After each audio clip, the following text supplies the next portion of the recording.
Check it out now. I work the pen to make the ink transform on any particular surface the pen lands on. Daiquiri's hands on. What's the beat? The Cooley High Code Chiefs, high post techniques. I drape off poetic landscapes and shapes. Illustrate the paper space off the pen's dip paint. The design would have it National Geographic or Magic with tailor-made status and plus flavor that's automatic. We're not falling, we take it back to the days of yes, y'allin'. We're holding on to what's golden. We're on the stage, I'm raging, I'm rolling. We're not falling, a shot calling. We take it back to the days of yes, y'allin'. What's up, everybody? Kier Gomes here, and welcome back.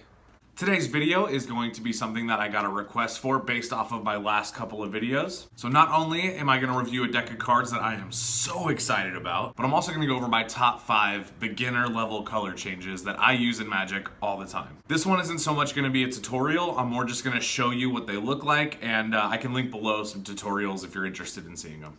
But before we do that, I do have a couple very important announcements that I am very excited to share with you. First things first, for all of my beginner level magicians out there, I am going to begin doing monthly tutorials. Not only on this channel, but also at my new sponsors channel, that's 52 Wonders. Got brought on by 52 Wonders to review decks of cards that they sell on their website, and as well teach tutorials or little moves that magicians or cardists can use in their everyday routines. Still working out some details, it's probably going to begin sometime after the holidays. But you will be getting monthly tutorials from me, and you can find them here or on 52 Wonders channel. Now with that being said, as soon as those videos come out, I will make an announcement out of it. I definitely am going to need your guys' support on this. First thing I'm definitely going to need you to do is when this all launches, I will need you to subscribe to that channel. Just by subscribing, you're going to have access to tutorials, deck reviews, cardistry tutorials. It's just going to be full of people in our community wanting to share what we know with each other. The other support is when those videos drops, I'm going to need you guys to make sure that not only are you subscribed to that channel, but you go watch the video over there and like that video. The more traction, likes, and views I get over there, the more I can afford to spend here on my channel with you guys. And there will be a lot of giveaways too, so you'll want that.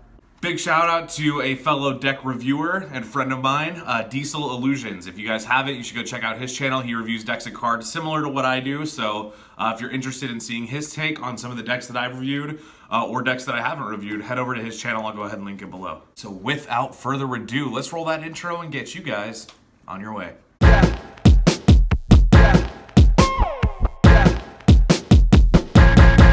Let's go.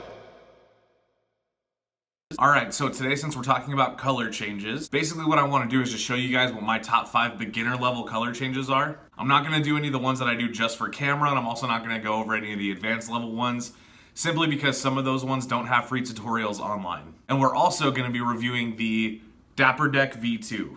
If you guys have seen any of my top 5 favorite deck videos, I've done 2 in the past year. The only deck that has made my top 5 both times in a row is the Dapper Deck by Vanishing Ink. Now, I couldn't talk up the V1 enough. I thought the cards were perfect. They were printed by Expert Playing Card Company, which I love. They had semi-standard faces, standard enough to use for Magic, amazing back design, and they were fully marked. Thank you to my friends over at PlayingCardDecks.com. They thought I might enjoy the V2 a little bit more. But V2 is actually printed with the USPCC on their crushed stock. So given popular opinion, these cards may be better than the V1.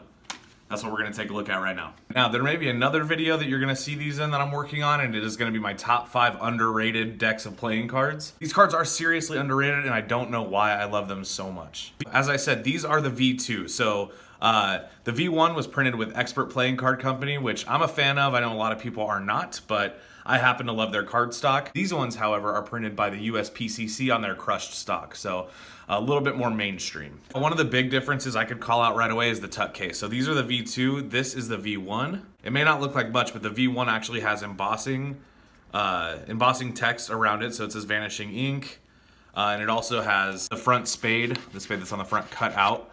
So the back design of the cards shows through. Whereas the V1, this is just a printed, it's not embossed, but it just has a printed spade on it, and it's orange instead of the back design of the cards. You do get a custom USPCC seal. The back design is the back design of the cards, which I love. Sides just has that paisley print reoccurring. The bottom has your Vanishing Ink ad copy. I'll spare you the details. And the top says the Dapper Deck. All right, inside the tuck box, you get this lovely orange, kind of coral colored print. It looks really good. Now I got sent 2 of each, so I got sent 2 blue and 2 orange. So I did spend some time already breaking these in and using them. Been using these for a little bit over a week, and I gotta say, for crushed stock, they're holding up pretty well. They still fan great. Extremely, extremely soft.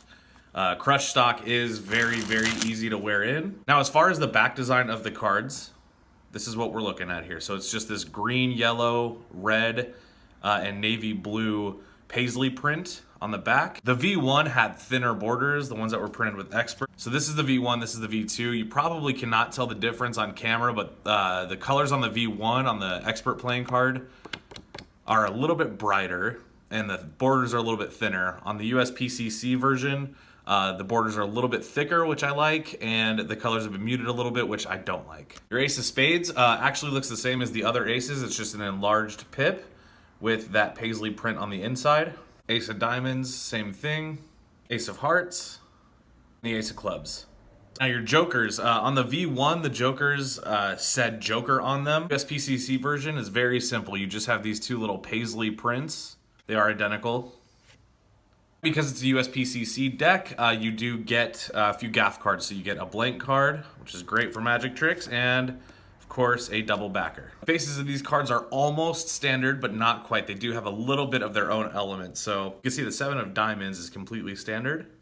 However, some of the cards have one pip with the paisley print on the inside. So that's the only customization you're really gonna get. Same thing with the court cards. The court cards are bicycle standard, but they have some paisley print, and the color customization has changed a little bit. So you can see the yellow has been muted down to more of like a gold or mustard yellow. The blue has been swapped for navy, and then the red has kind of become this pink coral color. That actually looks really good. Now, this deck is great for Magic for a couple of reasons. Not only does it have standard-ish faces that are easy to recognize for a spectator, and not only does it handle great and have the longevity that you're looking for, it also is a fully marked reader back. So if you don't know, a reader back is basically you could look at the back of the card and you know what that card is. I'm not going to go into how the cards are marked, but what I will say is if you purchase this deck, you'll find that the marking system is extremely easy to read. It took me 10 seconds to figure out how to read this deck. For example, this card is the 3 of Clubs.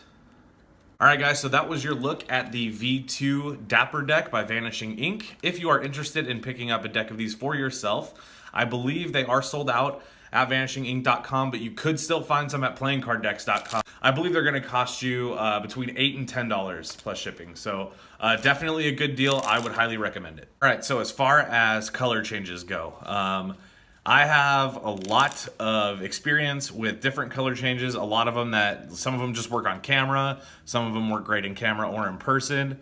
It really just depends on the angles that you're working at. I did try to choose some color changes that were semi-angle proof for the most part. Again, as I often do, these ones aren't really in any particular order. These are just the ones that you can start doing right away. A good mix of things that you could perform live with limited angle management, and some of these ones are ones that just look great for like your Instagram or whatever. So let's get into it. The first one we're going to talk about is one of the first color changes I ever learned. I believe I was probably 13, maybe 14 when I learned this, and that is the Erdnase change. Some people love the Erdnase change, some people hate it. Everybody has their own variation of it, but I happen to love it. I think it's a great color change, especially because it is angle proof for the most part, and if you do it well, it looks really good. So the Erdnase change looks like this.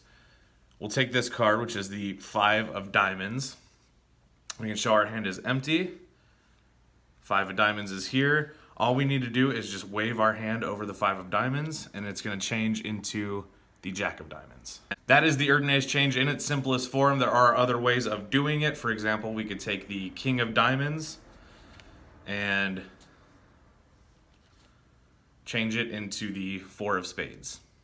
That's another way of doing it. That one takes a little bit more practice, and it's good to have some experience with palming cards if you're going to do that one. And now this next one is a very popular change. You've seen me do it before. I will always do it because I really, really like it, and that is the paintbrush change. So the paintbrush change, it's very highly visual, very quick, and depending on the cards you're using, it's almost soundproof as well. So this is what the paintbrush change looks like. We can take the top card, which is the 7 of Hearts, And if we just brush it like this on the deck, you can actually see it change into a blank card. What? Of course, we could always bring it back.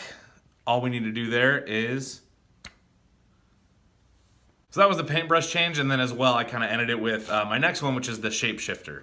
So shapeshifter is basically like so. We could take this card, which is the 3 of clubs, and if you watch carefully, it's going to happen quick. It's actually going to change into the 7 of hearts. So this one, I believe is called the wave change originally. It might just be the shake change. I've heard it called a couple of different names, but essentially here's what it looks like. You take the top card, which in this case is the 7 of clubs, and if you want to change it, all you have to do is just shake it, and it'll actually change into the 2 of clubs. That one also is one of the earlier color changes that I learned. I believe I learned that one probably sometime, I think I was in high school. The first time I saw that done. At the time, it actually fooled me. When I saw it, I was pretty impressed. So it doesn't take very long to learn. That's a very easy one to do. So if you're interested in learning that, I will link some tutorials for it down below. All right, now this one I like a lot for a couple of reasons. Number one, it looks really good. It's super visual. And number two is it can also be used as a vanish, not just a color change. So that's the Cardini change. So what that looks like is we can take the top card, which is the 3 of clubs, and if we want to, we can just flick it and it disappears. So that is a great effect. Looks good as a color change. It looks good as a vanish. Obviously that was a vanish, but I'll show it to you again. We can take a blank card and just flick it and it disappears. Now here's what that would look like in a color change. So for a color change, it's the same exact thing. You would take the Queen of Hearts, and if you want to change it, just flick it and it changes into the 10 of clubs. Now this one does have angles. This is definitely one where if you're gonna do it for somebody, you do want them to be looking down at your hands, or you want to be here from the side with nobody behind you in this space here. So pretty simple idea. It does take a while to get a consistent change though, or vanish. So that's one that I would highly recommend if you do not know it. Well guys, there was your review of the Dapper Deck V2 by USPCC and Vanishing Ink. Huge shout out to Playing Card Decks for sending me those. Also do want to shout out my sponsor, 52 Wonder. If you guys are interested in copying some sick cards, they have everything from cards for cardists, cards for magicians, they have rare cards. Hope y'all have a wonderful rest of your weekend. I know I will. And I will not be uploading tomorrow. It is my wife's birthday, so we're just gonna be partying all day. So we're probably gonna go to the mall and take our nephew to get pictures with Santa Claus. But either way, I hope you all have a wonderful holiday. Stay safe out there, and I'll see you in the next one. Peace.